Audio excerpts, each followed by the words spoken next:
quick follow-up, Lee, if I may, since I work in higher education, Congressman, on the Arkansas Academic Challenge Program, which provides aids to so many of our students in the state to go to college, rather than constantly trying to come up with new lottery games to sell new lottery tickets, additional lottery tickets, would you support putting more general revenue into the Arkansas Academic Challenge Program?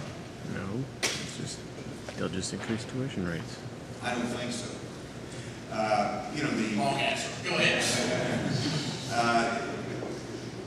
You look at the lottery. The challenge is that it is an unstable revenue source for the scholarships that our students have grown to depend upon, and we're having to make adjustments in the scholarship amounts.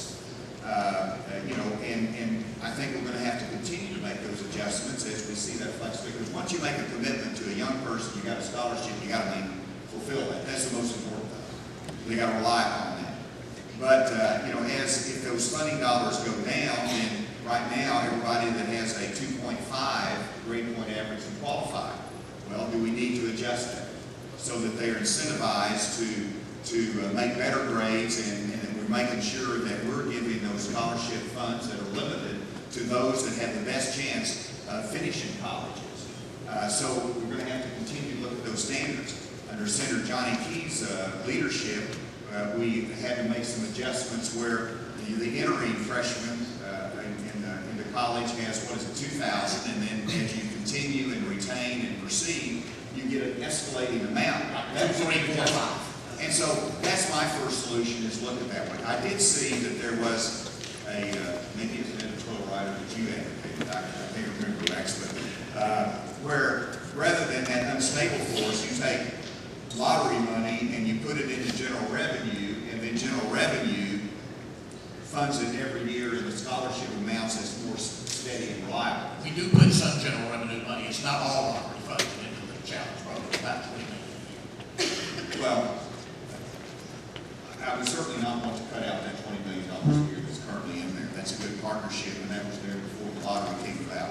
But I don't want to supplement additional downfalls in lottery money with general revenue. The Arkansas State Income Tax Code has not been fundamentally changed since 1971, and we got the other 7 Delta states represented here, and they're probably saying, you guys in Arkansas are slow. And we're all in favor of tax relief if feasible, but how would you make these cuts and still have funding for education and health care and other life state services? Well, first of all, I think I've pushed the point, but I'm going to push it again, that there's, Mr. Ross has a tax plan for the middle class. I've got a tax reduction plan. So we both have plans out there to cut taxes for the middle class. The key distinction is that my plan reduces the tax rate as an ultimate goal. From the high 7% rate, we've got to get it down to a competitive rate with our surrounding states. His tax plan simply indexes it to inflation, going back to 1970. And so the objective is not to lower the rate, it's just to index our current rates to inflation. And I don't believe that will accomplish the important goal of competitiveness in our tax rates with our surrounding states, and that's who we're competing with. 2 different objectives, and I believe my objective and my end goal is the right one, to bring jobs to Arkansas. Within that context, my plan is very specific. We have a beginning point, and that is that I want to devote $100 million in tax relief in 2015. And that is a surplus that we have, and I expect that surplus to grow between now and 2015. And that is, so it starts there, and you rely upon economic growth as to be able to have further reductions down the road. Governor Beebe, when he first saw my plan, said it was a prudent approach, or a prudent plan, and that is because it is targeted to the middle income, lowering their rate first. Those making between $20,000 and $75,000, their rate will decrease from 7% to 6%, a full percentage point, and from 6% to 5% for those in the lower income category. That is a solid plan that has a concrete beginning and has an objective to be competitive in job creation in the state of Arkansas.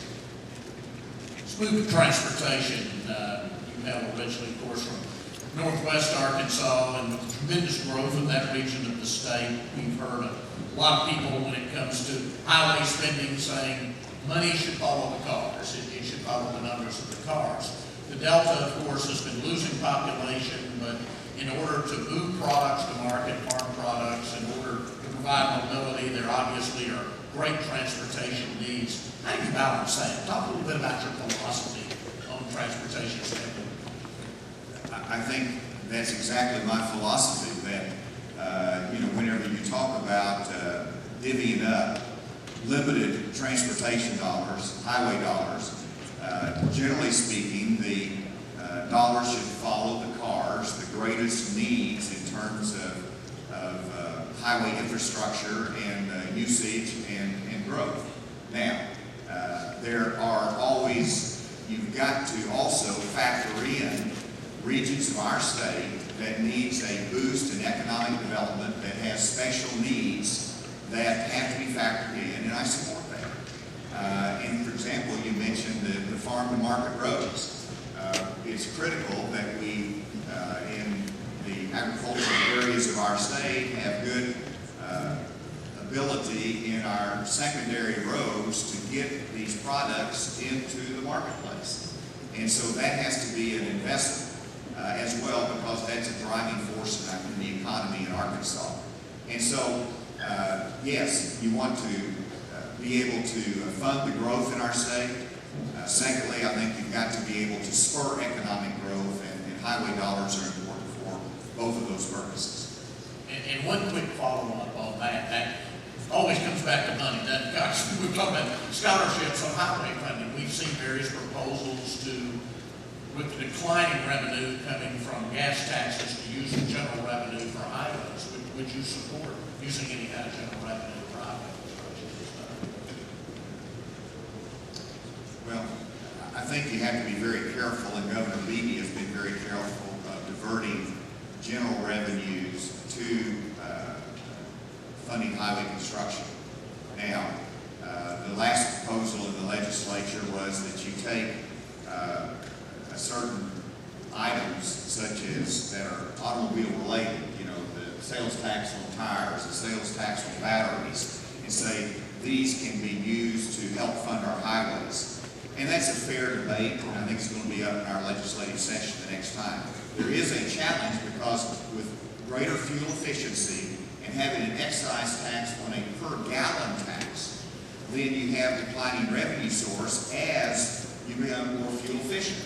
And so that's the challenge we face. My approach is that we've got to bring higher ed in the room, who have suffered the consequences of probably diverting some of those general revenues, bring them into the room with our economic developers and those that are advocating for highway infrastructure and highway commissioners. And we've got to arrive at a consensus as to how we can bring the legislature back into session and say, here's a plan that we can support. And that's the kind of leadership I want to provide. And that's probably not something that you tackle in the general session in 2015. You might even have to have some time to build up for that, to look at it in a special session down the road. But I do want to address it because you look at I-69, you look at great infrastructure needs in our state, and our voters really raise a half-cent sales tax for a bond issue. And so you see a lot of highway construction, and right now in the state, but over the long term, we need to look at a more favorable funding system for our state, and we've got a little time to work with it, so let's bring people together, build a consensus, and work on it and try to get it right for the future. On energy policy, what policies could you support to expand the use of renewable energy, particularly biomass, and also would you continue to support the home energy assistance loan, the HEAL program of Governor Beebe? I'm sure. I think the HEAL program has worked very well, and I think it deserves support. It's a great partnership, and so I think that's something that can continue for the future because it does serve our citizens. When it comes to energy of the future, let me just talk more broadly about that. I believe in diversification of energy sources. Coal has a role to play, gas, nuclear. Arkansas has that diversification. We need to maintain that. Because right now, our lower energy cost is a competitive advantage in reference to our surrounding states. We don't want to lose that competitive advantage with our energy costs. And so I want to make sure coal has a role to play for the future. And when it comes to renewables, they have a role to play as well. Government's role, from my perspective, is to help fund innovation in developing innovative projects in renewable energy. But they don't sustain those projects over the long term. After you develop the technology, then the private sector has to take those technologies and say, we will make them market competitive. So without subsidy, we can compete with gas and oil. That's my view as a conservative and as a free market advocate, balancing with the role of government to be innovative and to support innovative projects. So the renewables got to learn to compete, and we have to rely on technology to get us there. But let me come back to coal for a second. We just built a Turk fire generating plant, spent tens of millions of dollars that the taxpayers have to pay for this brand new plant that is the most sophisticated technology to be compliant with the emission standards set by EPA. The day that it comes online as a brand new plant, it is out of compliance with the President's new the EPA regulations. And so tens of millions of dollars additional will have to be paid to retrofit the plant to bring in compliance with the new EPA regulations that are being considered. That comes out of every consumer in Arkansas's pocket and our industry's pocket as well. And so as governor of this state, if I have that blessed opportunity, I want to make sure our voice is heard with the EPA opposing those new burdensome EPA regulations that will cost our consumers here in the state of Arkansas by retrofitting plants that have already been in compliance and have the most modern technology. We are running a little short on time, but we just wanted to ask briefly, what could you do as governor to redress economic inequality, and could you also make more appointments of women to leadership positions in the state? You know, rather than just making promises for the future, I just encourage you to look at my record. And I was delighted when I was appointed as United States Attorney. I hired the first female assistant United States Attorney ever in the history of the Western District of Arkansas, who is still employed there today doing an outstanding job. When I was in Congress and in the DEA, I had female chiefs of staff. I believe in the women and the role that they play and the extraordinary accomplishments that they achieve. From that record, I think you can see that we're going to have an administration that reflects Arkansas, that gives opportunities to minorities, give opportunities to women because they are such an incredible, beneficial part of the fabric of Arkansas and provide great leadership that we need in key positions.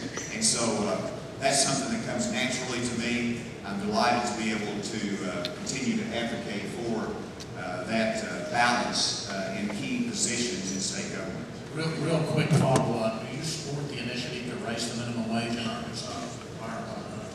You know, I've always, while I was in Congress, believed that we periodically need to support and increase the minimum wage. It has a role to play. We've historically relied upon it.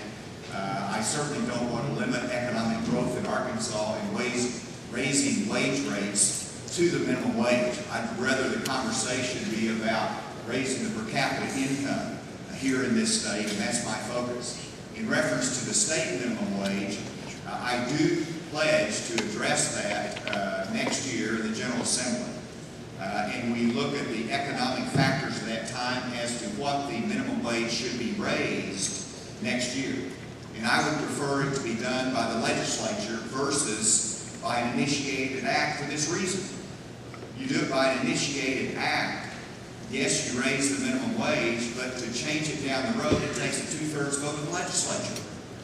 That's a very cumbersome process to be fluid, to reflect the changing dynamics of our economy. So I want the legislature to assume their responsibility next year to look at the economic factors of that time and then make a wise judgment as to what the minimum wage should be increased here in the state of Arkansas. And I will certainly support that effort. Do we have a question from the audience? Yes, sir. You brought up crime and you made a commitment to our drug law, and certainly we have that in the bill. Will you move in your drug czar to a cabinet position in your cabinet? Great question. Yes. Let me tell you, actually, if I remember correctly in history, it was my brother, whenever he was in the legislature, that actually proposed the legislation to create that position. It's been filled by some very key people, and I would actually, absolutely, it's such an important initiative to me that that person would be sitting in my office as part of my cabinet. That person is a woman. And she's, from all I hear, she's doing a good job. And it's such a key role because we've got to, I want to fund more parole officers. That helps us with our drug treatment courts, but it takes a team effort to do that. And that funding mechanism, the drug czar's role, plays a key position in that.